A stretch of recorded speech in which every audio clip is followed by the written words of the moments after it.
अस्सलाम वालेकुम and very warm welcome to ACT classes. My name is Taukirul Islam. जब से नायब तहसीलदार की नोटिफिकेशन आई है तब से I have received a lot of message from aspirants कि इस एग्ज़ाम के लिए हम कैसे पढ़ें। देयर हैव बीन पिछले जितने भी एग्ज़ाम्स हुए हैं, लाइक अगर हम देखेंगे रिसेंट जो हुआ था, लाइक पटवारी का एग्ज़ाम जैसे हुआ था, उसमें we saw a shift in the exam pattern.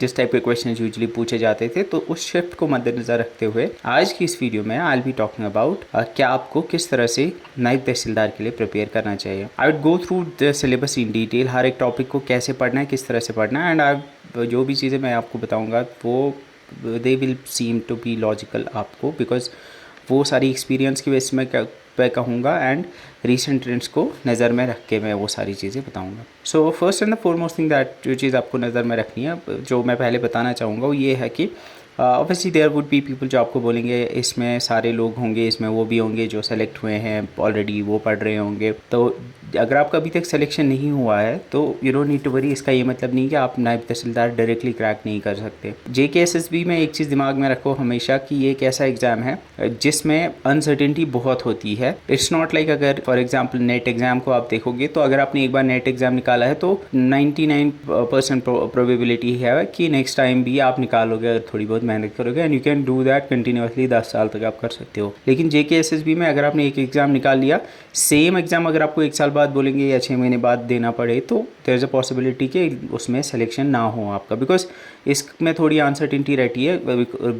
Reason होता है एक तो कंपटीशन भी होता है, मार्जिन ऑफ एरर भी कम होता है, तो वो सारी चीज़ें दिमाग में रखनी होती है। तो इसलिए मैं आपको बोलता हूँ कि अगर आप अभी तक सेलेक्ट नहीं हुए हैं, अगर आप राइट वे में प्रिपेयर करेंगे you can definitely crack this exam. तो ज़्यादा मैं फालतू की चीज़ें नहीं बताऊँगा, it go straight in the syllabus and I talk about कि किस तरह से कौन सी चीज़ प्रिपेयर करनी है। So the first and the foremost thing is कि यहाँ पे आपको जो पहला सेक्शन मिलता है 36 मार्क्स का है, that is general knowledge and current affairs, and you can see यहाँ पे ऑलमोस्ट 16 टॉपिक्स हैं। तो यू कैन प्रिज्यूम कि हर टॉपिक में से आपके 2 या 3 क्वेश्चन होंगे। करंट अफेयर में मे बी 4-5 हो या मे बी 5 से 10 भी हो सकते हैं, इट बिकॉज यूजुअली जो होता था हमें 4-5 क्वेश्चन देखने को मिलते थे, तो मे बी करंट अफेयर में आपको 10 भी देखने को मिल सकते हैं और 26 बाकी में देखने को मिलेंगे। सो आई वुड सजेस्ट यू कि करंट अफेयर जो है इसको डिटेल में पढ़ो, unlike your previous SSB exams. और मेरी सजेशन है कि करंट अफेयर को जब आप पढ़ोगे तो करंट अफेयर को यूजुअली जब आप SSB एग्जाम्स के लिए पढ़ते थे वो कैसे होता था कि हम फैक्चुअल चीज़ें और टू दी पॉइंट जो होते थे, लाइक वन वर्ड जो होते थे वैसे पढ़ते थे। लेकिन मेरे हिसाब से जो करंट अफेयर इसमें पूछे जाएंगे, चांसेस हैं कि इसमें आपको स्टेटमेंट बेस्ड करंट अफेयर पूछे जाएंगे। आपको फॉर एग्जांपल कोई स्कीम है तो उस स्कीम के सारे पॉइंट्स पढ़ने हैं, सो दैट कि वहाँ पे क्वेश्चन पूछा जा सकता है कि फॉर एग्जांपल इस स्कीम के बारे में कौन से स्टेटमेंट इसमें से ट्रू है। तो वहाँ 4 स्टेटमेंट दिए होंगे, फिर बताया जाएगा नीचे ऑप्शन ए में 1 और 2 ठीक है, 1 और 4 ठीक है, 2 और 3 ठीक है, इस तरह से।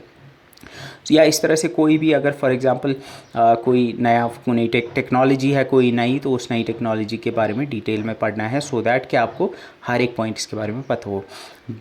ऑल्दो हमने SSB एग्ज़ाम्स में एक ट्रेंड देखा था कि उसमें ऐसे करंट अफेयर पूछे जाते थे, for example who one this medal, who one that medal, इस तरह के क्वेश्चंस होते थे। लेकिन अब पटवारी के एग्ज़ाम या हमने रीसेंट एग्ज़ाम में देखा है कि शिफ्ट थोड़ा सा ये चेंज हुआ है, अब करंट अफेयर को थोड़ा डिटेल में पढ़ने की ज़रूरत है। तो इसके लिए मैं सजेस्ट करूँगा कि आप डेली करंट अफेयर के बजाय आप मंथली या वीकली करंट अफेयर पढ़ें, लेकिन करंट अफेयर आज शुरू करें, अभी से शुरू करें, ताकि आप इसको एज एक यूजुअल प्रैक्टिस की तरह रोज़ करते रहो, सो दैट रोज़ यानी मतलब है वीकली भी अगर करोगे तो हर वीक आप करंट अफेयर करो, उनके शॉर्ट नोट्स बनाओ।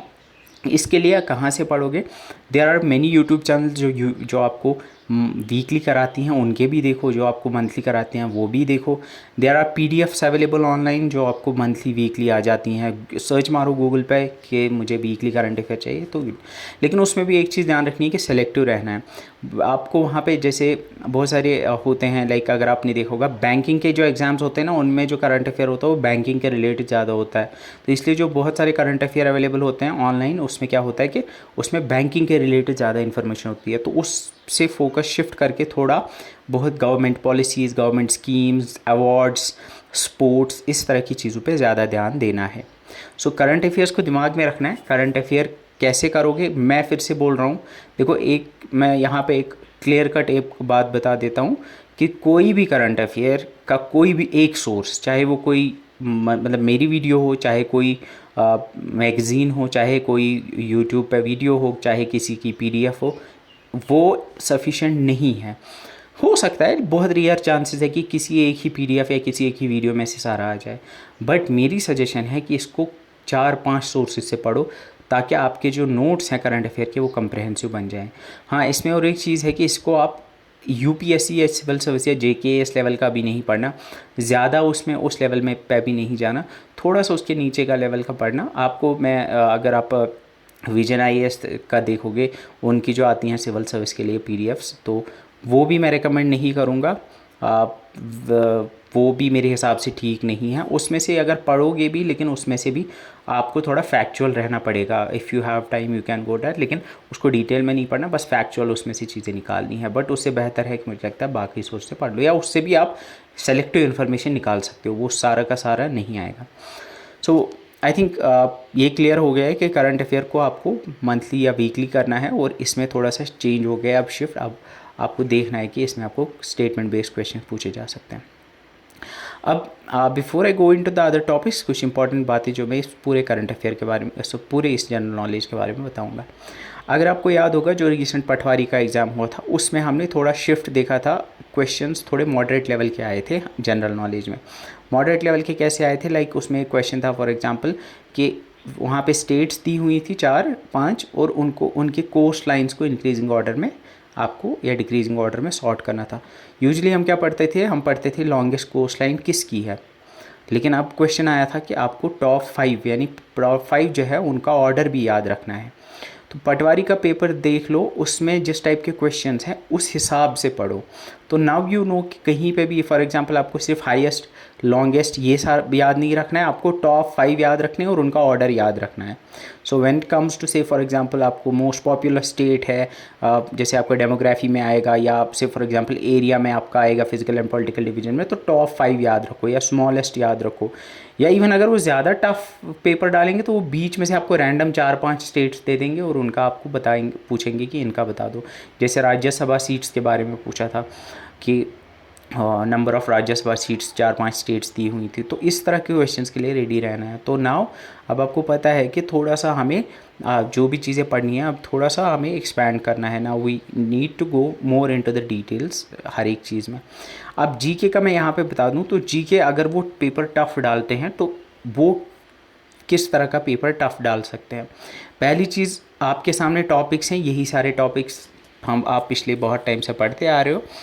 अब इसमें जो भी आपको मतलब चीज़ टॉपिक्स दिए हुए हैं, वो सारे के सारे टॉपिक्स मुझे लगता है आपने ऑलरेडी पढ़े होंगे, 1-2 को छोड़ के। तो अब इसमें नया क्या हो सकता है? अब ऑब्वियसली जो नया हो सकता है वो 2 तरह से हो सकता है। या एक तो ये हो सकता है कि ये इसी टॉपिक में बहुत ही ज़्यादा डिटेल में जाएंगे।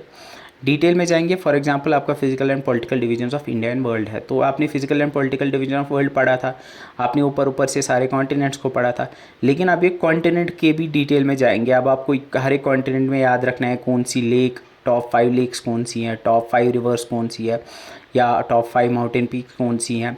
आपको इवन जो देखना है कि जो हर एक कॉन्टिनेंट में लाइक जो बड़ी बड़ी वाटर बॉडीज़ हैं उनके सराउंडिंग कौन सी कंट्रीज़ हैं। तो इस तरह से आपको अब डिटेल में जाना पड़ सकता है। दूसरा है, आपको थोड़ा एक्सपैंड करके पढ़ना पड़ेगा। एक्सपैंड करने का मतलब है कि फॉर एग्जांपल जैसे आप यहाँ पे if I take the example of say science and technology की बात करते हैं। साइंस एंड टेक्नोलॉजी में आप चलो ये तो थोड़ा इसमें तो बहुत दूर दूर तक जा सकता है इंसान, लेकिन will take about some other example. For example rivers की बात करेंगे, तो रिवर्स में यूजुअली आप पढ़ते हो, फॉर एग्जांपल इंपॉर्टेंट रिवर्स में आप सिर्फ पढ़ते हो कौन सी इंपॉर्टेंट रिवर्स है, लेकिन आप वो क्या कर सकते हो, वो आपको different type of drainage systems के बारे में भी क्वेश्चन पूछ सकता है।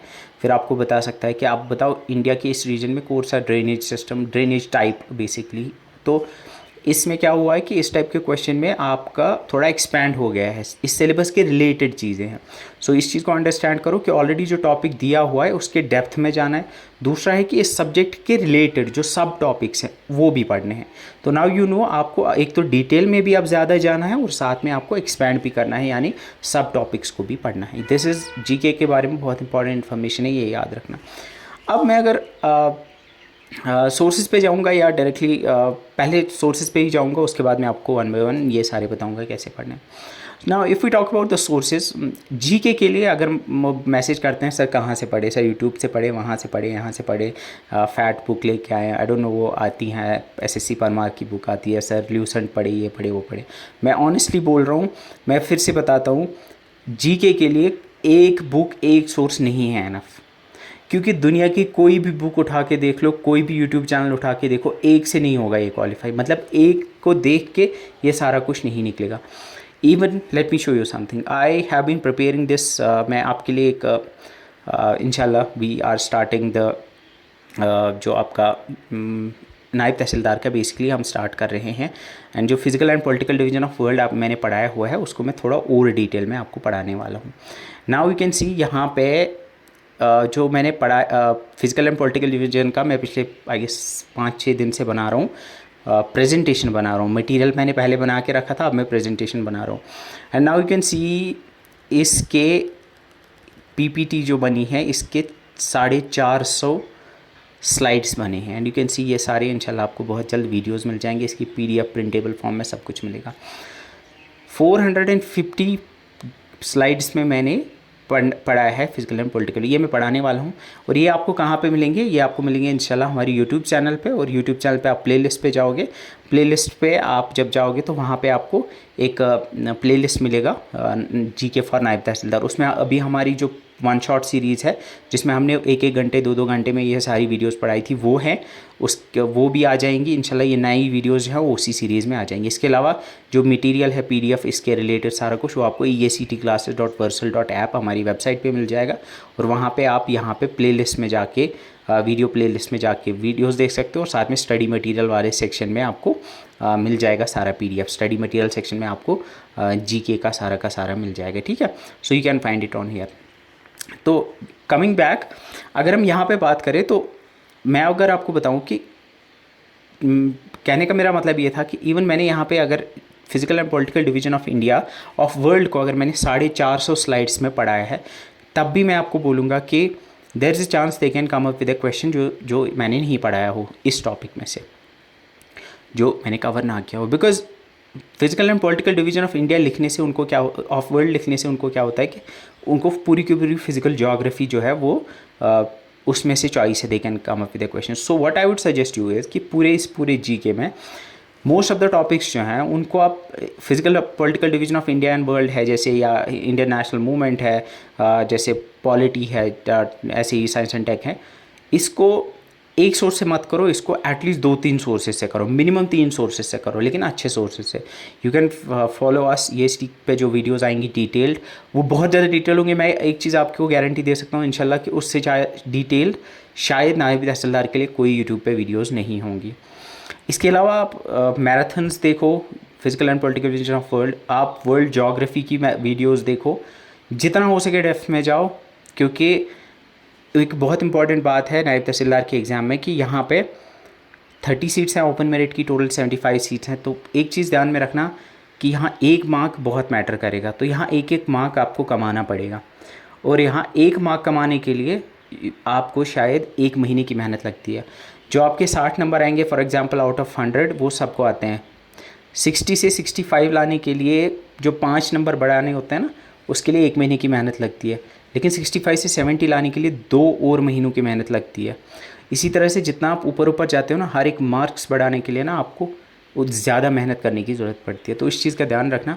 तो एक बहुत ही इंपॉर्टेंट सजेशन है मेरी तरफ से, अगर आप किसी का पेड कोर्स भी ले रहे हो, एक चीज़ पे फोकस नहीं करना है।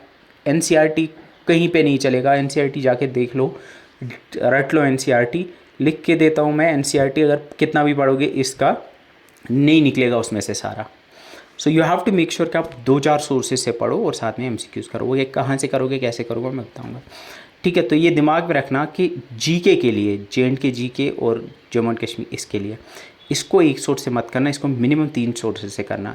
यूट्यूब कर लो, बुक्स लेके आओ, ल्यूसेंट पढ़ो, जितना भी है, सो दैट कि जितनी इन्फॉर्मेशन आपके पास ज़्यादा होगी टॉपिक के रिलेटेड उतना इंपॉर्टेंट है। लेकिन हाँ, दिमाग में रखना कि स्टिक टू द सिलेबस। अब ऐसा नहीं कि आप कुछ और पढ़ने लग जाओगे। आपको in physical and political division of India and world दिया हुआ है तो आप फिजिकल ज्योग्राफी पढ़ने लग जाओगे। आप पढ़ने लग जाओगे कि टाइप्स ऑफ क्लाउड्स क्या होते हैं आप पढ़ने लग जाओगे। क्लाइमेट ऑफ इंडिया दिया हुआ है, आप टाइप्स ऑफ क्लाउड्स पढ़ने लग जाओगे। Physical and political division of India दिया हुआ है, आप टाइप्स ऑफ रॉक्स पढ़ने लग जाओगे, टाइप्स ऑफ माउंटेन्स पढ़ने लग जाओगे। तो उस सब में नहीं जाना, syllabus, stick to the syllabus, लेकिन डेप्थ में जाना। सो कमिंग बैक, ये शायद लंबी वीडियो होगी बिकॉज मैं दिल खोल के बात करूँगा, जो भी मन में आएगा I will talk about it. Second thing is science and technology. ये एक ऐसी चीज़ है जो मेरे हिसाब से थोड़ी वेग है, बिकॉज यू डोंट नो ये क्या है। अगर आप सिविल सर्विस एग्ज़ाम में देखोगे तो साइंस एंड टेक्नोलॉजी का मतलब होता है ये एक अलग सब्जेक्ट है।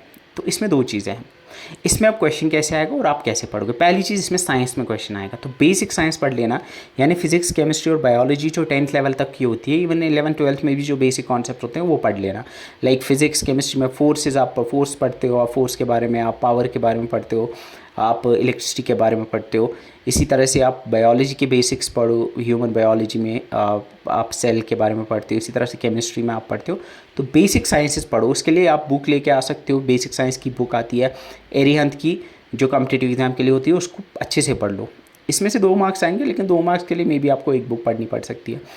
उसके बाद टेक्नोलॉजी है। टेक्नोलॉजी में क्या आ सकता है, इसमें स्पेस टेक आता है, इसमें आर्टिफिशियल इंटेलिजेंस, इसमें आपका बायोटेक्नोलॉजी आता है, इसमें नैनो टेक्नोलॉजी आता है, इसमें बहुत सारे ट्रेंडिंग जो आपके टेक्नोलॉजी के रिलेटेड हैं वो सारे आते हैं। अब इसमें क्वेश्चन आता है स्टैटिक में आ सकता है। फॉर एग्जांपल स्टैटिक में आ सकता है, आपको पूछ सकते हैं फॉर एग्जांपल बायोटेक्नोलॉजी में से कोई चीज़ पूछ लेंगे जो स्टैटिक है, लेकिन इसमें क्वेश्चन है मोस्ट प्रोबेबली इसमें से आपका करंट अफेयर में क्वेश्चन आ सकता है। लाइक S400 है, अब S400 आपने देखा न्यूज़ में रहा, अब इस पे क्वेश्चन आ सकता है। S400 टेक्नोलॉजी पे स्टेटमेंट 2-3 आ सकते हैं कि S400 इंडिया ने इस कंट्री से लिया है, S400 टेक्नोलॉजी जो है इसका रेंज इतना है, S400 टेक्नोलॉजी जो है ये इस टेक्नोलॉजी पे बेस्ड है। तो you have to make sure कि टेक्नोलॉजी में जो करंट अफेयर में है उन सारी चीज़ को डिटेल में रखना है।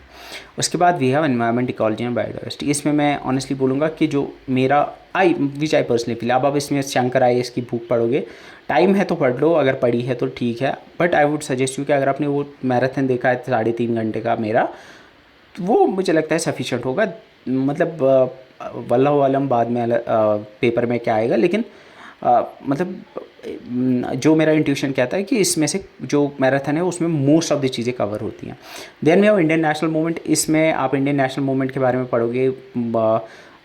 इसमें जो क्वेश्चंस मेरे हिसाब से आएंगे वो फैक्चुअल ही आएंगे, ज़्यादा कुछ वो खतरनाक क्वेश्चन नहीं आएगा। इसमें फैक्चुअल क्वेश्चन जैसे पूछे जाते हैं, किसी मोमेंट का डेट पूछा जाएगा या किसी फिगर के बारे में पूछ सकते हैं। तो इसमें भी आप ज़्यादा डेप्थ में नहीं जाना, आपको पढ़ना है, फैक्चुअल पढ़ना, ध्यान रखना फैक्चुअल पढ़ना, ज़्यादा एनालिटिकल नहीं पढ़ना। एनालिटिकल जैसे सिविल सर्विस के लिए पढ़ते हैं कि उसके for example if you go there some viceroy कोई इंडिया का रहा है, उसके मतलब जो पॉलिसीज़ रही हैं वो कैसी थी, क्या थी, उन सब के बारे में नहीं पढ़ना है।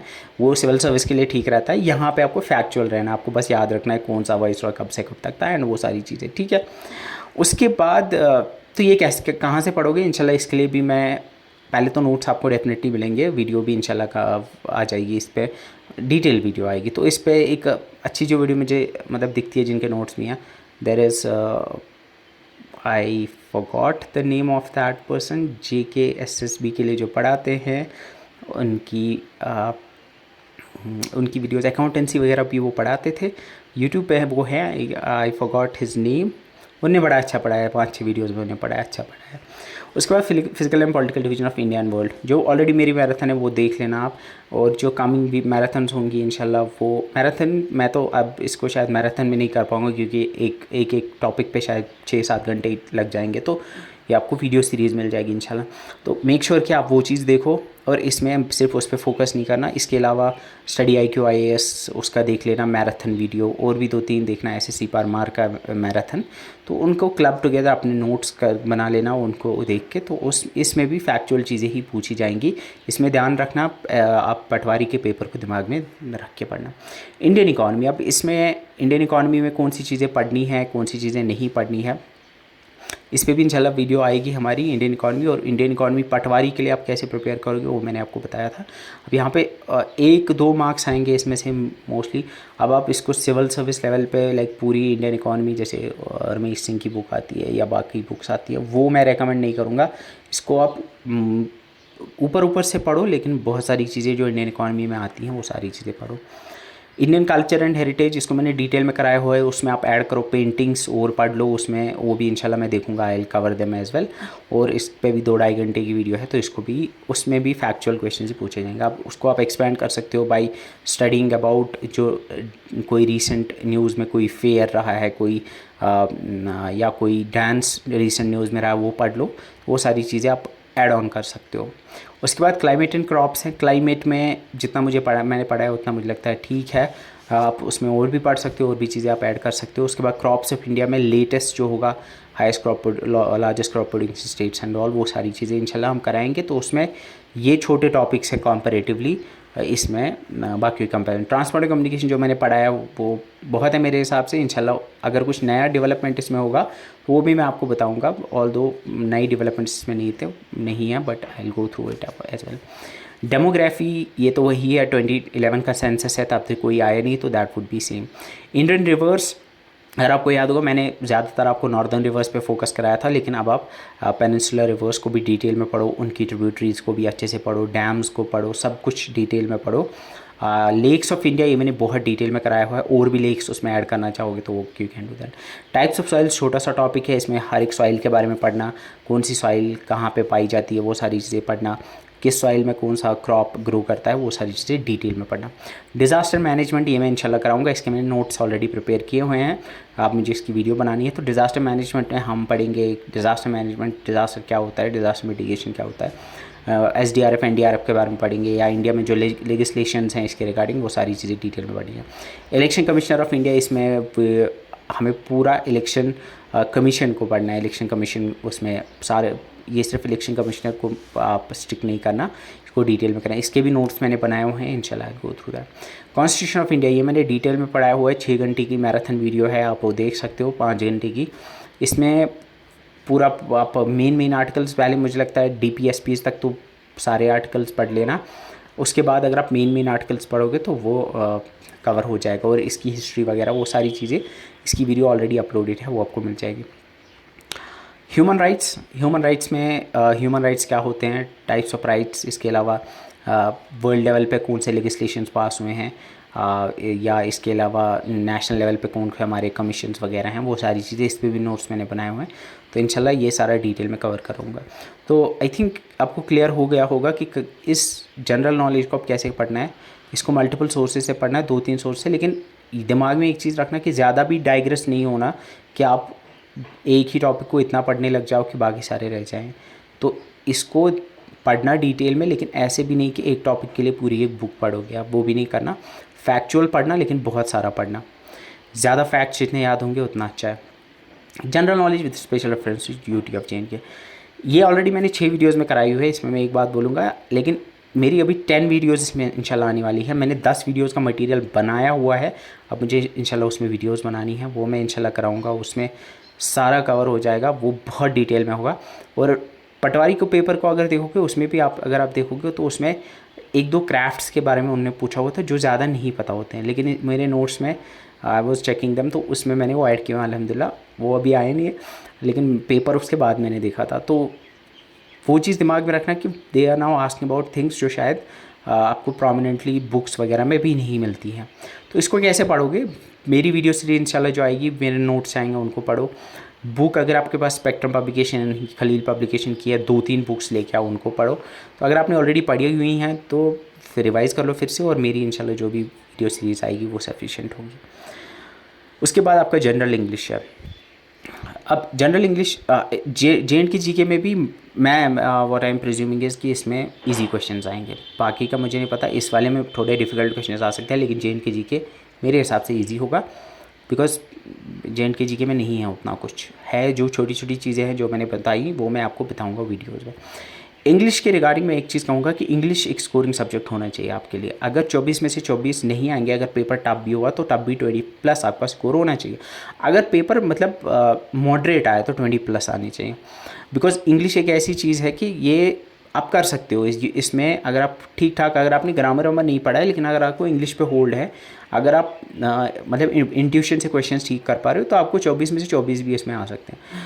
तो मैं रिकमेंड करूँगा कि इसके लिए आप क्या करो कि इसके लिए क्वेश्चंस करो, बहुत सारे क्वेश्चंस करो, जितने हो सके क्वेश्चंस करो। अब कहाँ से क्वेश्चंस करोगे अब यहाँ पे ये चीज़ मैं बोलूँगा कि ऊपर वाले जैसे जेएंड के ऊपर वाला जो जनरल नॉलेज है, करंट अफेयर है, इसके एमसीक्यूज़ आप कहाँ से करोगे? मैं रिकमेंड करूँगा आप एसएससी लेवल के एमसीक्यूज़ करो, आप एनडीए लेवल के एमसीक्यूज़ करो, बाकी यूपीएससी जेकेएएस लेवल के एमसीक्यूज़ नहीं करने। तो याद रखना है एसएससी और एनडीए लेवल के टफ भी जो होंगे वो भी करने, उस लेवल के क्वेश्चन आएंगे। इंग्लिश भी आप एसएससी लेवल का करो, आईबीपीएस लेवल का करो, यानी बैंकिंग एसबीआई पीओ के जो होते हैं वो करो। कहाँ से निकालोगे? आपको ऑब्वियसली पीडीएफ्स पड़ी हुई हैं बहुत सारी, यूट्यूब इंटरनेट पे डाउनलोड हो जाएंगी। अगर अलग से लानी है तो एक काम करना, इंग्लिश जनरल इंग्लिश की एक एमसीक्यूज़ की बुक आती है, प्रीवियस ईयर क्वेश्चन बैंकिंग की, तो वो ले आ सकते हो। या इसी तरह से एसएससी की प्रीवियस ईयर क्वेश्चंस की बुक आती है, वो ले आ सकते हो, यू कैन गेट देम। और ऊपर जीके में आप टॉपिक वाइज ला सकते हो प्रीवियस ईयर। और देयर इज़ ए पीडीएफ, एक 1000 एमसीक्यूज़ की पीडीएफ है, उसमें मोस्टली सारे टॉपिक्स आएंगे, वो मैं शेयर करूँगा, उसमें भी आपको मिल जाएंगे। यानी इंशाल्लाह मैं भी आपको बहुत सारे एमसीक्यूज़ बना के दूंगा एंड वो मैं आपको शेयर करूँगा, ठीक है। तो इंग्लिश में मैं कहूँगा कि इंग्लिश में ज़्यादा प्रैक्टिस पे फोकस करना। मैं मतलब पर्सनली जब भी एग्ज़ाम मैंने दिए हैं तो मैंने इंग्लिश को रूल्स नहीं पढ़े हैं उतने, आई हैवंट डन कि मैंने ऐसे रूल्स पढ़े, रूल पढ़ के मैंने exam, because that's I think most of us इसी तरह से करते हैं कि हम इंग्लिश में रूल पढ़ के नहीं करते हैं। Rather what we do is हमें लगता है, हमें इंट्यूशन जो बताता है कि हमें जो सही लगता है कि ये फिट बैठ रहा है वैसे करते हैं, और वैसे मोस्ट ऑफ द टाइम्स हमारा ठीक होता है। अब इसमें कुछ चीज़ें हैं जो मैं इंपॉर्टेंट है जो बताना चाहूँगा। बाकी जैसे आपका टेंसेज है, मॉडल्स है, आर्टिकल्स हैं, नरेशन एक्सेट्रा, ये सारी चीज़ें तो आपको प्रैक्टिस से आ जाएंगी, और अगर आपको आती हैं तो इसमें कुछ नया नहीं होता है। इसमें कुछ चीज़ें हैं like we have synonyms and antonyms, we have idiom phrases. अब ये दो ऐसी चीज़ें हैं, या होमोनियम्स हैं, होमोफोन्स हैं, ये 3 ऐसी चीज़ें हैं जिसमें लाइक आपको ये है कि ये like there are may be 10,000 idioms and phrases. इसी तरह से synonym, antonym hundreds of thousands of them are there. इसी तरह से होमोनियम, होमोफोन कुछ 100 होंगे। तो इसमें क्या करो आप कि इसमें जितने हो सके उतने पढ़ो। जितने आप पढ़ोगे, जितने ज़्यादा आप पढ़ोगे, उतना चांसेस है कि आपको कल को वही क्वेश्चन में पूछा जा सकता है। क्योंकि ऐसा हो सकता है कि आपने फॉर एग्जांपल 100 या 500 इडियम फ्रेजेस पढ़ लिए, तो देयर इज़ अ पॉसिबिलिटी कि उन्हीं 500 में से कोई पूछा गया हो और आपका आपको क्लिक कर जाए कि हाँ ये तो मैंने पढ़ा था, इसको ये आएगा। तो मैं रिकमेंड करूँगा कि इसके पढ़ो। देयर आर मैराथन्स अवेलेबल, बहुत सारे टीचर्स ने कराए हुए इडियम फ्रेजेस पे, होमोनियम्स पे, होमोफोन्स पे, सिनोनिम एंटोनिम पे। तो वो 50, और सिनोनिम एंटोनिम तो थोड़ा बड़ा है बिकॉज किसी भी हज़ारों वर्ड्स ऐसे हैं, but there are some hot words. और एक चीज़ है कि यहाँ पे मैं एक बात बोलूँगा कि एसएससी प्रीवियस ईयर पेपर्स जो है, या आईबीपीएस प्रीवियस ईयर पेपर्स जो हैं, उसके क्वेश्चन हो सकता है कि रिपीट हो जाए। तो अगर आप करोगे तो आई हैव सीन जेकेएस भी उठाता है बहुत बार क्वेश्चंस जो आपके इंग्लिश में होते हैं या बाकी टॉपिक्स में भी, वो एसएससी प्रीवियस ईयर पेपर्स में से होते हैं। तो उस चीज़ का दिमाग में रखना। तो इसको बस पढ़ लेना, लाइक होमोनियम, होमोफोन 1000 पढ़ लेना, 500 पढ़ लेना। ये नहीं कि हर एक एग्जैक्टली याद होना चाहिए, 1-2 बार नज़र मार लेना, दिमाग में जितने बैठ जाएंगे ना, खुद को परेशान नहीं करना। जितने याद रहेंगे बस उतने, ठीक है। 2-3 बार पढ़ के ये नहीं करना कि एग्जैक्टली रात को बैठोगे फिर याद करोगे, अच्छा इसका क्या था, उसका क्या था, इसकी क्या मीनिंग थी, उसकी क्या मीनिंग थी। उतना अपने दिमाग पे जोर नहीं डालना है। यू जस्ट रीड दैम, अपने आप को थोड़ा रिलैक्स करो, लेकिन पढ़ो जितना हो सके उतने ज़्यादा इसको पढ़ो। उसके बाद we have knowledge of IT यानी कंप्यूटर्स के 18 मार्क्स है। ये चीज़ एक ऐसी चीज़ है जो मुझे लगता है कि जैसे एसएसबी के बाकी एग्ज़ाम में आता रहा है वैसे ही आएगा इंशाल्लाह। इसमें जो ऑलरेडी हमने अगर आपको पता होगा, हमने 2 वीडियो सीरीज़ में इसको कवर कराया हुआ है। एक में हमने अराउंड 50-60 वीडियोज़ अपलोड किए हैं, 60+ वीडियोज़, उसमें मैंने बहुत डिटेल में कराई हुई चीज़ें, वो आप देख लो। पीडीएफ उसकी फ्री ऑफ कॉस्ट अवेलेबल है, आपको वेबसाइट पे मिल जाएगी। अब इसमें एक्स्ट्रा जो है वो है रिमोट सेंसिंग, जीआईएस। इंशाल्लाह ये मैं डिटेल में कराऊंगा, इसकी टेंशन नहीं लेना। बाकी ये सेम है जो एसएसबी के एग्जाम में होता है, एग्जैक्टली वही है, इसमें कुछ नया नहीं होगा। Then we have reasoning. अब यहाँ पे एक चीज़ मैं बताऊँगा, कंप्यूटर में भी कोशिश करना कि 18 ना सही लेकिन 16-15 नंबर तो आने चाहिए, जैसा नॉर्मल पेपर आता है उसमें। तो ये भी एक अच्छा सब्जेक्ट है, क्योंकि इसमें एक चीज़ है कि इसमें कुछ ये थोड़ा कॉन्सेप्चुअल भी है, इसमें ज़्यादा फैक्चुअल चीज़ें नहीं हैं। अगर आपने समझा है कंप्यूटर साइंस का fundamentals, if you know the working of all the components of a computer, आप कर पाओगे चीज़ें, क्लिक आप कर पाओगे। तो इसमें प्रैक्टिस करना बहुत सारे क्वेश्चंस की, जितने हो सके उतने क्वेश्चंस की प्रैक्टिस करना, ताकि आपको प्रॉपर अंडरस्टैंडिंग हो। And I would highly recommend you कि जो मेरी 60 वीडियोज़ की आपके पास है वो 60 वीडियोस है, लेकिन वो 10-10 मिनट 5-5 मिनट का भी कोई वीडियो है, तो वो ज़्यादा 30 घंटे तक मैक्सिमम होंगे उसमें टोटल। मैं रेकमेंड करूँगा कि वो देख लेना, बिकॉज़ वो बहुत डिटेल में है और वो उसका जो अप्रोच है पढ़ाने का वो बहुत डिफरेंट है बाकियों से। तो मैं इंस्टेड ऑफ कि मैं आपको बस बताता कि ये है ये है, मैंने आपको एग्जैक्टली चीज़ें समझाई हैं कि कैसे काम करता है। और अगर आपको सच में समझ आया हो कि कंप्यूटर कैसे काम करता है, तो आपको खुद ब खुद कल को कोई टफ क्वेश्चन भी आएगा वो भी क्लिक कर जाएगा। उसके बाद we have the last part, that is reasoning. अब इसमें मैं एक चीज़ बताऊंगा, ये दिमाग में रखना, इसमें 18 में से 18 करके आने हैं। एक भी क्वेश्चन इसमें छूटा तो यू शुड रिग्रेट कि आपको एक भी क्वेश्चन गलत क्यों हुआ। ये एक ऐसा सब्जेक्ट है जिसमें एक भी मार्क आपका नहीं छूटना चाहिए, गिवन कि वहाँ पे ज़्यादा टफ पेपर ना आए। इसको सिंपली करना क्या है कि हर एक टॉपिक जो दिया हुआ है ना उसको इतनी प्रैक्टिस करो, सिंपल मीडियम और टफ लेवल के क्वेश्चंस की, सारे के सारे लेवल क्वेश्चंस, एसएससी के, आईबीपीएस, पीओ के सारे क्वेश्चंस करो, ताकि इसमें एक भी क्वेश्चन आपको ना छूटे। सिर्फ इन्हीं टॉपिक्स पे करना जो यहाँ दिए हुए हैं, वहाँ पे बाकी टॉपिक्स के भी होंगे। तो मैं फिर से बोल रहा हूँ, इसमें एक भी मार्क अगर आपका छूटा तो वो मेरे हिसाब से आपकी बदकिस्मती होगी। तो इस पे फोकस करना कि इसमें 18 में से 18 मार्क्स आएंगे। इस पे जितना हो सके ध्यान इस पे देना। अगर इसमें कमज़ोर हो इस पे ध्यान दो, अगर इसमें अच्छे हो इसको प्रैक्टिस करो, ताकि इसमें आपको कोई क्वेश्चन ना गिरे कल। तो ये दिमाग में रखना कि रीजनिंग में आपके 18 आउट ऑफ 18 आने चाहिए। कंप्यूटर में आपके 2-3 भी अगर गलत होते हैं तो चल जाएगा। इंग्लिश में भी अगर 2-3 गलत होते हैं चल जाएगा। जीके में मैं स्कोप रखता हूँ, ये टोटल आपके 60 मार्क्स हैं। तो अगर इसमें आपके 50, अगर मॉडरेट पेपर आता है जैसे आता है जीकेएसबी का उसका, अगर इसमें आपके 50 से कम 45 नंबर भी आते हैं तो 45 मेरे हिसाब से बहुत हैं। इसमें 45 इज़ इनफ। मैं अब पेपर पे डिपेंड करता है, हो सकता है कि वो आपको ऐसा पेपर दें जिसमें जीके में 36 में से फॉर एग्जांपल 20 भी बहुत हों। ऐसा भी तो हो सकता है कि कट ऑफ 70 भी हो, बिकॉज अगर पेपर बहुत टफ डाला उन्होंने तो 70-80 पे भी हो सकता है। बहुत टफ अगर डाला, ये बहुत मतलब बहुत ज़्यादा टफ। अगर पेपर मतलब मीडियम थोड़ा डाला तो मे बी 80-85 पे जाएगा। अगर जैसा आता है यूजुअली पेपर वैसा हो तो कट ऑफ 95 तक जा सकता है। तो अभी कट ऑफ के बारे में मत सोचना, prepare your self for the toughest level paper से लेके ईजी लेवल पेपर भी खुद कवर हो ही जाएगा। तो दिमाग में रखना कि जीके जितना एक्सपैंड कर सकते हो, जितना डेप्थ में जा सकते हो, क्योंकि इसमें एक चीज़ है, मैं फिर से बता रहा हूँ, इसमें आप कितना भी पढ़ोगे ना still I can come up with questions जो आपने नहीं पढ़े होंगे, क्योंकि ये बहुत डाइवर्स है। तो इसमें जितना आपसे हो सकता है ना उतना डाइवर्स पढ़ो, 4-5 सोर्सेज से पढ़ो, लेकिन हाँ स्टिक टू द सिलेबस जो मैंने बात बोली। इसके अलावा इंग्लिश में मैंने बोला कि इसमें आप रूल्स पे फोकस नहीं करना, इस पे आप प्रैक्टिस पे फोकस करना और 20-22 नंबर की कुछ स्कोर करने की कोशिश करना। आईटी में मैंने बोला 18 भी ला सकते हो, लेकिन 15 प्लस वुड बी सफिशिएंट। और जो आपने ऑलरेडी पढ़ा हुआ है ये वही है। अगर आपके 15 प्लस आ रहे हैं दैट मीन्स आपको अच्छे से आता है। इसके बाद रीजनिंग, इसमें 18 आने चाहिए। मॉक टेस्ट दोगे रीजनिंग के तो उसमें भी कोई भी मार्क्स इसमें नहीं करना चाहिए। सो आई थिंक मैंने बहुत सारी चीज़ें बोली हैं, शायद रैंडमली भी इधर उधर कुछ बोला मैंने, मुझे नहीं पता, मैं इधर उधर चला गया। बट आई थिंक जिन लोगों को समझना होगा उनको समझ आ गया होगा कि मैं क्या बोलना चाहता था और कैसे पढ़ना है। एंड ऑनेस्टली ये जो मैं आपको बता रहा हूँ ना, अगर मैं प्रिपेयर कर रहा होता इस एग्ज़ाम के लिए तो मैं ऐसे पढ़ता। मैं ऑनेस्टली बोल रहा हूँ, मैं ऐसे पढ़ता जैसे मैंने बोला आपको, एग्जैक्टली मैं ऐसे पढ़ता और इसी तरह से मैं फोकस करता। बाकी इंशाल्लाह वीडियोज़ यू कैन सी यहाँ पे I have been preparing the videos and इसमें बहुत टाइम लग रहा है। मैं पीपीटी बना रहा हूँ, मैं ऑनेस्टली बोल रहा हूँ, पिछले 6 दिन से 8-8 घंटे बैठ के ये अभी I don't know 300 slides complete हुई हैं। उसके बाद उनमें कंटेंट डाला हुआ है, यू कैन सी ये कंटेंट इसमें डाला हुआ है, लेकिन अभी इसमें मैप्स वगैरह ऐड करने हैं, बिकॉज विदाउट मैप्स तो ये किसी काम का नहीं है, ऐसे फालतू है।